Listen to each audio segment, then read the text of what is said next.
Hi అండి. కొబ్బరి నూనెలో ఇవన్నీ యాడ్ చేసుకొని మరిగించుకొని మీరు తలకి అప్లై చేసుకున్నారంటే మీ జుట్టు ఒత్తుగా పెరుగుతుంది. అది ఎలాగంటే కొబ్బరి నూనెలోన కొద్దిగా మందారాకులు క్లీన్ చేసుకుని వేసుకోవాలి. తర్వాత మందార పువ్వులు వేసుకోవాలి. ఉల్లిపాయ ముక్కలు చిన్న ముక్కలు కట్ చేసుకుని వేసుకోవాలండి. చూస్తున్నారు కదా, ఇదే విధంగా వేసుకొని మరిగించుకోవాలి. తర్వాత కలబంద పైన గ్రీన్ కలర్ తీసేసి ఇది గుజ్జులాంటిది వేసుకోవాలి. తర్వాత కరివేపాకు కూడా వేసుకోవాలి. మెంతులు వేసుకోవాలండి. తర్వాత నల్ల జీలకర్ర వేసుకోవాలి. ఈ విధంగా వేసుకొని హైలో కాకుండా సిమ్లో కాకుండా మీడియంలో మరిగించుకోవాలి. చూస్తున్నారు కదా, బాగా మరిగిందండి. కలర్ కూడా చేంజ్ అయింది.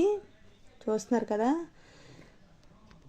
చల్లారిన తర్వాత వడగట్టుకొని బాటిల్లో వేసుకొని 2 డేస్కి ఒకసారి తలకు అప్లై చేసుకున్నామంటే జుట్టు బాగా పెరుగుతుందండి. ఈ వీడియో మీకు నచ్చితే లైక్ చేయండి, షేర్ చేయండి, సబ్స్క్రైబ్ చేయడం మర్చిపోకండి. Thank you.